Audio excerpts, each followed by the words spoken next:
Olá, estamos iniciando mais um programa Conhecendo o Ministério Público. Em 15 anos, o Programa Estadual de Proteção, Auxílio e Assistência de Testemunhas Ameaçadas atendeu mais de 500 casos envolvendo mais de 800 pessoas. Os dados foram apresentados em um simpósio ocorrido na sede do Ministério Público Gaúcho.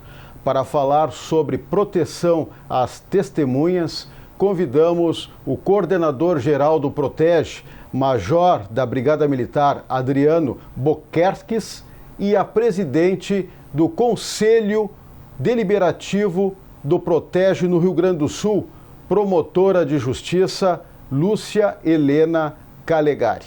Senhores, quero dizer que é um prazer tê-los aqui conosco no programa. Eu vou iniciar com o Major Adriano, indagando justamente quantos casos tramitam hoje no Protege e quantas pessoas estão sob proteção. Olá, antes de mais nada é um prazer estar aqui trabalhando, dando as informações em relação ao nosso programa. O Protege, atualmente, nós temos 9 casos incluídos e estamos com 22 pessoas entre usuários e beneficiários recebendo a proteção do Estado. E qual a estrutura do programa atualmente? O programa, nós temos um diferencial em relação ao trabalho do resto do Brasil. Nós somos um órgão de execução, né? Eu sou o coordenador de um órgão de execução, vinculado operacionalmente ao Conselho Deliberativo, que na realidade é o que faz toda a direção e as deliberações do nosso trabalho, e somos vinculados administrativamente à Secretaria de Justiça e Direitos Humanos do Estado, ao Departamento de Justiça. Então nós temos duas vinculações na realidade. Nós temos uma estrutura de equipe técnica, onde nós temos uma equipe de psicólogos, assistente social e uma equipe de segurança vinculada, onde fazemos um trabalho multidisciplinar e interdisciplinar, né, no acompanhamento das nossas testemunhas. Doutora Lúcia, o Protege hoje, no Rio Grande do Sul, é o único que está, digamos assim, dentro de um programa do poder público. Nos outros estados, são ONGs que atuam na proteção de testemunhas. Qual a importância de se ter um Protege como programa de Estado e não de governo? Bom, inicialmente, meu agradecimento pelo convite, é uma satisfação estar aqui de novo e principalmente aqui com o nosso coordenador administrativo, que está desempenhando tão bem as funções dentro do programa. Na realidade, eu digo que o Rio Grande do Sul é a exceção do país. Nós temos atualmente 15 programas de proteção à testemunha funcionando no Brasil. Nem todos os estados possuem programas de proteção à testemunha. Eu digo que a gente ainda tem muito que avançar no que se trata desse tema. A lei que previu a existência de um programa de proteção à testemunha é de 1999. Tem estados que até hoje não se organizaram para que houvesse um programa com essa importância. E o Rio Grande do Sul, ao contrário do resto do país, é um programa de Estado. Por quê? Porque nos outros 14 estados que há programas se chamam Provitas e são ONGs que gerenciam e com isso o Rio Grande do Sul acaba que às vezes fica criticado por estar na contramão. Eu digo que entendo que não. Existe um conselho deliberativo que é formado pelas forças vivas, representantes do Poder Judiciário, do Ministério Público, Procuradoria-Geral do Estado, Defensoria Pública, Ordem dos Advogados, Secretaria de Segurança Pública, Secretaria de Direitos Humanos, Assembleia Legislativa, entidade não governamental, Secretaria de Habitação, de Assistência Social, enfim. E todas essas entidades juntas, cada uma tem um representante, Ministério Público tanto estadual quanto federal, que permitem permitem que com isso o programa não seja um programa que seja vinculação ao governo. Um conselho deliberativo forte ele tem que tomar posturas diante do governo de que no momento que não houver verbas disponíveis, é uma das funções do Conselho exigir custeio para o programa. No momento em que não houver funcionários, está no poder do Conselho Deliberativo exigir que haja funcionários. Então, a presença viva da sociedade por essas instituições é que permite que esse programa seja um programa de Estado, porque não podemos estar vinculado a cada administração de governo. E claro que a gente tem uma preocupação, e essa é a preocupação do restante do país, mas justamente essa presença de todas as forças vivas do Estado representadas neste Conselho é que permite que a gente busque que este programa seja um programa que cobre a existência da proteção à testemunha sem uma vinculação estatal. Por quê? Porque nós temos um Estado que tem que custear, mas nós temos que garantir que esse programa exista independente do governo que estiver lá. Major Adriano, a maioria dos casos está relacionada ao tráfico de drogas e mais, qual é o perfil dessas pessoas protegidas? É importante que tu está relatando que o programa ele não escolhe o caso, né?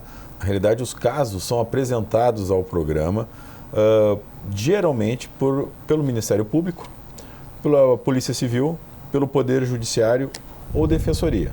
Temos casos de pessoas que nos procuram. O que o programa faz, na realidade, é uma triagem, né, em relação a melhor dar informações ao Conselho Deliberativo para a inclusão de um caso no programa. O que está acontecendo, que essa é a pertinência da tua pergunta, é que nós, na realidade, sofremos com as estatísticas da própria questão da segurança pública. A maior incidência dos casos que nós estamos tendo apresentado hoje no programa tem vinculação em relação ao tráfico de drogas, pela própria tentativa de homicídio, tentativa de morte que acontece entre os integrantes, e acabam sendo indicados ao programa. Né? Porque a segurança pública está, na realidade, tendo a sua maior incidência estatística em cima de casos de tráfico de drogas. Doutora Lúcia, há muito tempo a senhora atua no plenário do Tribunal do Júri em Porto Alegre e a senhora sabe perfeitamente que a testemunha é a base de um processo criminal. Então, ganha muita importância esse trabalho, essa atuação do Protege no Rio Grande do Sul. Na realidade, o que acontece? É óbvio que nós gostaríamos que existisse uma prova da câmara filmando e que essas imagens fossem nítidas o suficiente para a gente poder reconhecer quem matou. Nós gostaríamos que existissem todas as cenas de crimes digitais, confrontos balísticos, positivos, mas a verdade, a realidade é que a prova testemunhal ainda é a base do processo penal, e aí nós temos duas questões a pensar. Primeira, que se fala em lei do silêncio. E entendo que um programa de proteção à testemunha é uma das formas da gente lidar para derrubar essa lei do silêncio. Mas a segunda coisa é que nós temos que permitir que a testemunha tenha a tranquilidade de poder depor e saber que vai permanecer viva mesmo que delate o maior criminoso do estado do Rio Grande do Sul, o maior criminoso do país. E eu, assim, todos esses anos que eu trabalho em Porto Alegre, tenho meu histórico do interior, mas aqui em Porto Alegre é que eu me defrontei com a criminalidade que mata. Todos os meses da minha vida eu tenho visto assim que acontece das testemunhas morrerem. Essa semana mesmo, ontem, eu estava finalizando uma denúncia que uma pessoa prestou depoimento e 2 dias depois foi morta por um grupo criminoso que atua ali na região da Timbaúba, aqui em Porto Alegre. E eu fico pensando que se essa pessoa, quem sabe, tivesse procurado um programa de proteção à testemunha, e por isso que eu acho que é importante que a gente divulgue a existência do programa e não as pessoas protegidas, porque as pessoas têm que saber que elas podem denunciar, podem prestar informações, podem dizer o que sabem, que essa lei do silêncio pode ser quebrada, mas que a gente tem que garantir que essas pessoas tenham segurança. Desde que eu comecei a trabalhar no júri em Porto Alegre, eu não tinha passado por essa situação no interior, mas quando eu cheguei aqui em Porto Alegre, logo que eu cheguei, eu vi testemunhas serem mortas. Sabe? Se eu começo a pensar, eu começo a enumerar, são vários. Eu me lembro assim que uma vez teve uma audiência que eram 4 réus lá da Serraria, aqui em Porto Alegre, que eles vieram para a audiência e aí o advogado não compareceu na audiência, o advogado contratado, e não pôde sair à audiência, e a testemunha disse assim: ou eu presto depoimento hoje ou não vou prestar porque eu estou sendo ameaçada. E eu disse para o juiz que eu queria que isso fosse consignado em ata e que essas pessoas fossem presas. E ele não prendeu, e um mês depois saiu a audiência e a testemunha tinha sido morta pelo grupo criminoso, pelos mesmos réus. Eu fiz os 2 júris, daquele processo e do processo dessa testemunha. E eu sempre penso, né, que talvez aquela coisa assim que a gente pede a prisão do réu, mas esquece de proteger a pessoa que está prestando depoimento. E aí tu fica pensando, meu Deus, será que talvez se a gente tivesse um programa estruturado e que a gente lembrasse de pensar num programa desses, então nós que atuamos na área também temos que lembrar da existência do programa de proteção à testemunha. E eu digo que essas lições do passado me fizeram ter a certeza que não adianta só pedir a prisão de quem está agindo, porque mesmo de dentro da prisão a gente sabe que as pessoas continuam comandando aqui fora. Sim, hoje em dia os crimes são comandados dentro da cadeia. Dentro da cadeia. E eu digo, e então a gente também tem que proteger quem está prestando depoimento, e essa é a missão de um programa como esse. A senhora concorda então com que o Protege não se trata de um benefício, mas de uma necessidade de vítimas, testemunhas, muitas delas são vulneráveis, que precisam até sumir, trocar de nome? E é justamente essa situação da vulnerabilidade que tem que deixar claro a necessidade de um programa como esse. Nem sempre as pessoas não ficam eternamente num programa de proteção à testemunha. Elas ficam um prazo, elas têm uma vida reestruturada até que a situação se acalme, até que a gente possa recolocá-las num lugar seguro e reorganizar a vida, permitindo que elas prestem os depoimentos no processo. Mas a gente tem que permitir que isso aconteça, que as pessoas possam falar, que elas... Porque eu digo, a maioria das pessoas que testemunham no processo criminal, principalmente quando se trata da grande criminalidade, são os parentes das vítimas de homicídio, por exemplo, de tentativa de homicídio, a vítima da tentativa. Mas essas pessoas querem justiça. E a sociedade também quer. Até porque quem está matando hoje está matando amanhã, está fazendo outros crimes. A maioria dos réus não está respondendo só por homicídio, está respondendo uma série de delitos. E a gente tem que permitir que as pessoas possam prestar esse depoimento e não estar numa vulnerabilidade. O senhor recorda-se desde a criação do Protege, e isso já fazem 15 anos, sim, alguma dessas pessoas atendidas sofreram algum atentado? Nós temos um histórico positivo no Rio Grande do Sul, que nenhuma das pessoas que foram usuários do programa no estado sofreram ameaças, né, ou mesmo alguma tentativa contra a sua integridade física ou psicológica enquanto esteve no programa e posteriormente ao programa.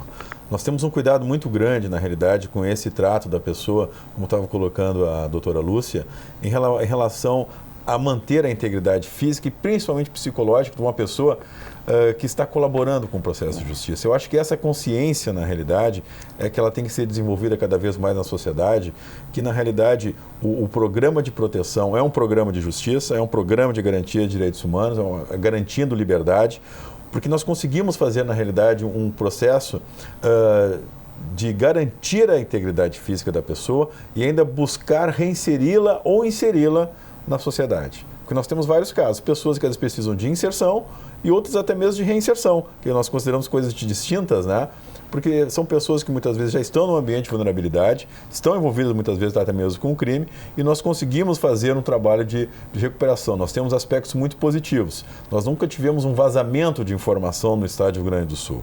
Também isso é muito significativo, porque já aconteceram em outros estados, né? Então, o que nós vislumbramos, na realidade, é que até o presente momento o Protege tem tido um aspecto positivo em relação ao seu índice e eficiência de trabalho. Para nós ficamos felizes e temos a responsabilidade de dar continuidade ao trabalho desenvolvido por outras equipes. E existe graus diferentes de proteção, dependendo do caso que tramita no Protege? Sim, nós temos, na realidade, a legislação, tanto estadual quanto federal, ela nos prevê medidas a serem adotadas. Uma pessoa, muitas vezes, ela precisa, um momento de maior risco para uma pessoa é quando ela vai fazer a sua declaração à justiça, o seu depoimento. Esse é um momento de grande tensão. E uma medida que nós podemos dar, por exemplo, é adotarmos tão somente a custódia, a segurança da pessoa durante as audiências. Agora, podemos fazer um conjunto de medidas para a pessoa, que nós vamos chamar, na realidade, de medidas cumulativas, que podemos chegar, até tu mesmo colocaste, né? Podemos chegar a mudança de nome? Sim, é uma coisa extremamente delicada, extremamente complexa chegar a mudar o nome de uma pessoa, mas quando se chega a isso, nós já mudamos a habitação, mudamos a relação de trabalho, processo de educação, é feito todo um histórico e levantamento em relação à história e cobertura da pessoa, da sua vida, e um planejamento da vida que ela vai adotar. Então, nós temos várias medidas que podem ser incluídas numa pessoa.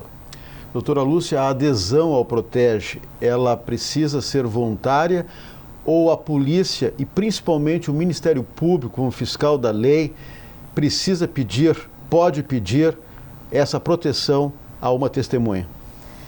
Essa é a grande questão. A adesão a um programa de proteção à testemunha é sempre voluntária. Porque nós não podemos sujeitar uma pessoa a ser protegida se ela não quer ser protegida. Na verdade, qualquer programa de proteção à testemunha, ele sempre vai ter que ser voluntário, porque tu vai ter que abdicar de várias coisas da tua vida pessoal. As pessoas que estão inseridas e são retiradas, por exemplo, de suas casas, de suas residências, colocadas em outros lugares, elas não vão poder ter acesso a Facebook, a WhatsApp, a Twitter, elas vão ter que ter uma mudança de comportamento em lugares públicos, elas vão ter que ter uma redimensão de chegar lá no local e não podem dizer eu estou aqui porque eu estou no Protege. Então, as pessoas, para se submeterem a isso, elas têm que estar querendo se submeter a uma mudança que importa muitas vezes numa privação de estar perto da sua família integral. As pessoas podem ser incluídas com a sua família, sim, a testemunha pode ser incluída com seu marido, com seus filhos, ascendentes, se for o caso, com seus pais. Agora, ela não vai poder trazer toda a sua família e todos os seus amigos. E essas mudanças, elas dependem de uma voluntariedade até para evitar que a gente possa ter um risco de suicídio, riscos de depressão profunda e riscos até de, com isso, haver um risco ao programa, no sentido de tu permitires que uma pessoa que não quer ser obrigada a estar, a acabar divulgando informações que são para os protegidos. Abrir informações que as pessoas que estão protegidas é que devem saber. Então, é justamente esse cuidado a gente tem que ter. E aí eu digo que vai da questão de tu conversares com as pessoas. Eu, hoje em dia, quando uma pessoa chega na minha sala ou me procura dizendo que está ameaçada, eu sempre digo para ela e sempre sugiro se ela quer ser encaminhada para um programa de proteção à testemunha, porque, como eu disse, eu não espero mais só pela prisão dos réus. Porque são duas pontas diversas. As coisas, elas não podem ser só uma ponta da prisão dos acusados, porque nem sempre tu vai conseguir prender e mesmo presos tu não vai proteger muitas vezes. Então, agora, é só que a gente tem que entender e tem que saber explicar o que vai consistir nisso, porque às vezes as pessoas dizem, eu quero entrar no programa de proteção à testemunha, mas querem continuar dentro da sua casa, com a sua mesma rotina de vida, e com os seus mesmos hábitos, e isso não vai mais ser possível. Então, por isso que tem que ser uma adesão voluntária. Nós estamos falando aqui do programa de proteção no Rio Grande do Sul, mas eu queria ampliar o leque. Eu li no ano passado um artigo que evidenciava que mais de 2.000 brasileiros estavam marcados para morrer, né? Vivem autoexilados por terem denunciado crimes, violações. Qual a avaliação que a senhora faz desse quadro no Brasil? Pois eu diria que se fossem só 2.000 eu estaria satisfeita, porque eu tenho certeza que tem que ser muito mais.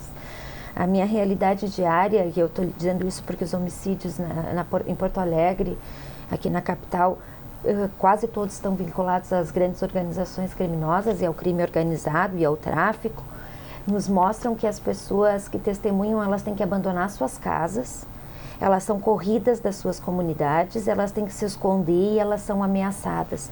Então eu diria que parece-me que esse número ele é muito maior do que somente 2.000, sendo 2.000 a gente seria otimista se nós tivéssemos só esse número, porque a realidade que se apresenta é que eu não vejo o processo, que as pessoas não se sentem intimidadas de deporem contra grandes traficantes ou contra criminosos.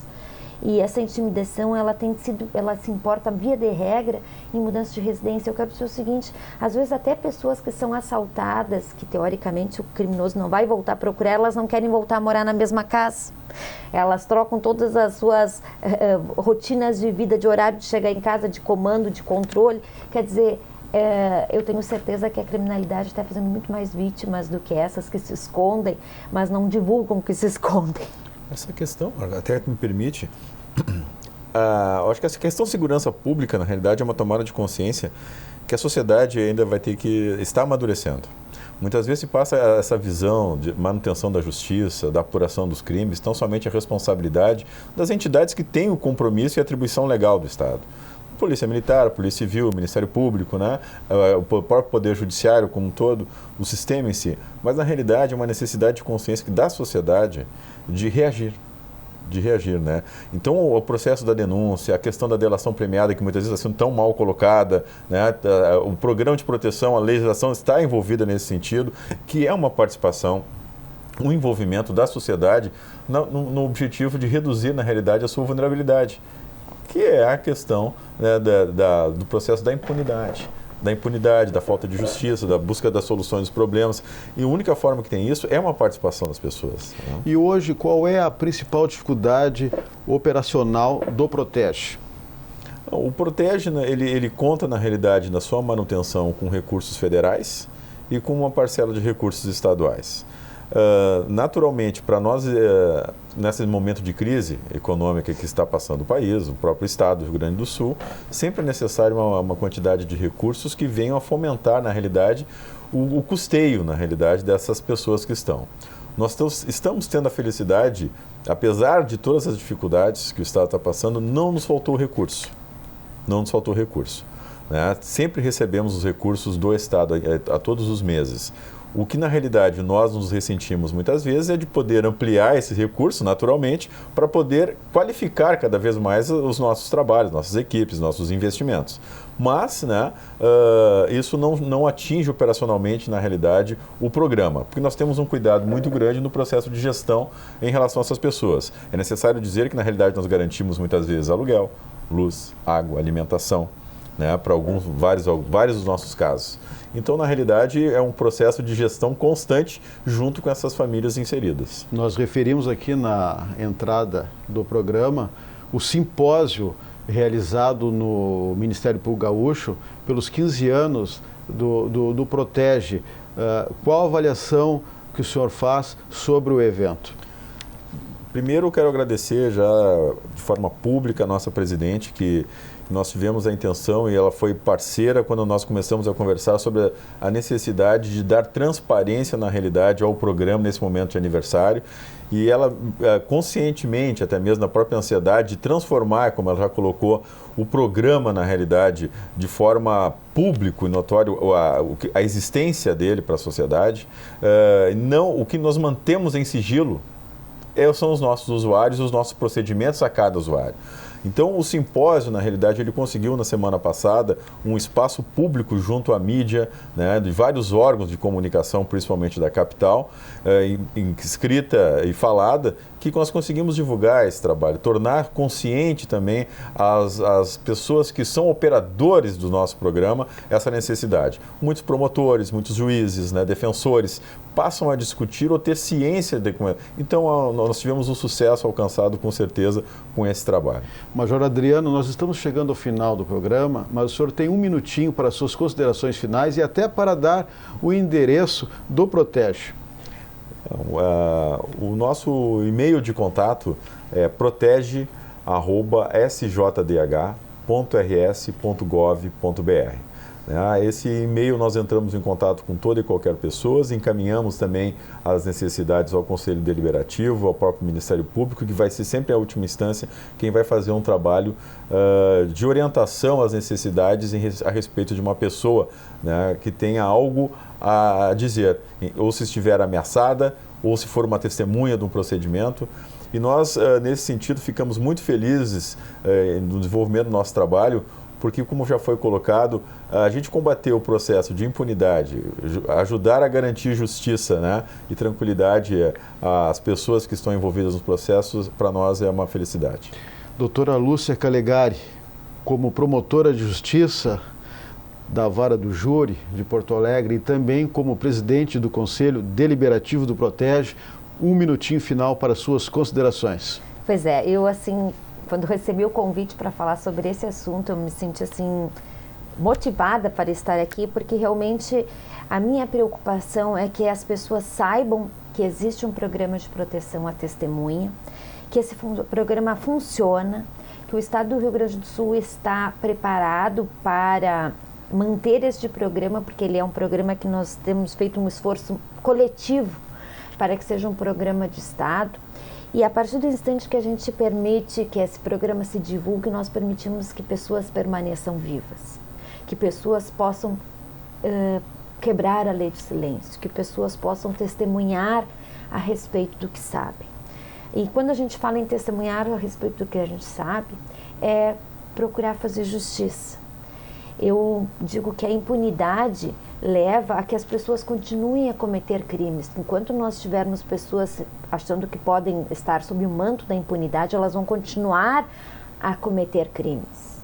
Então, um programa como esse, ele é essencial num país ou num estado que queira que as pessoas sejam punidas e efetivamente punidas por aqueles que sabem o que aconteceu.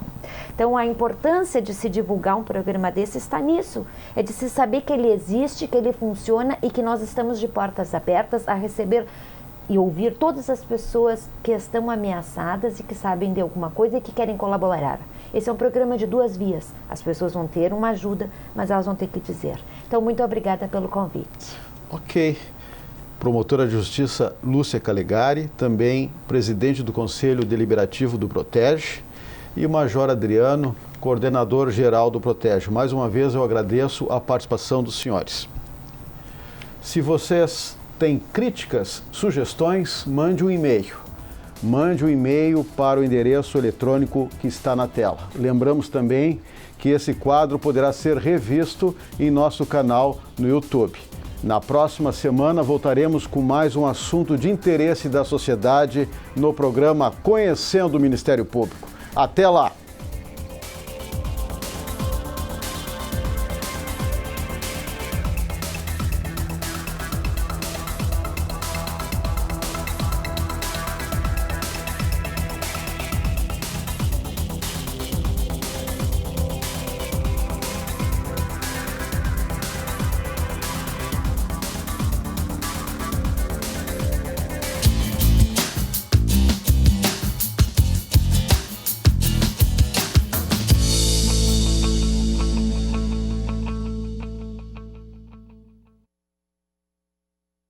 Tua irmã, mínimo. Não.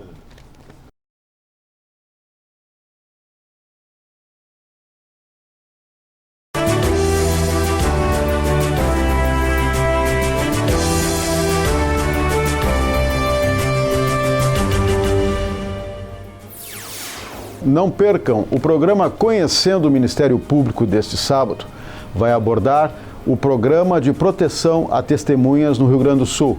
Conosco o coordenador-geral do Protege, Major Adriano Boquerques, e a presidente do Conselho Deliberativo do Protege, Lúcia Helena Calegari. Até lá!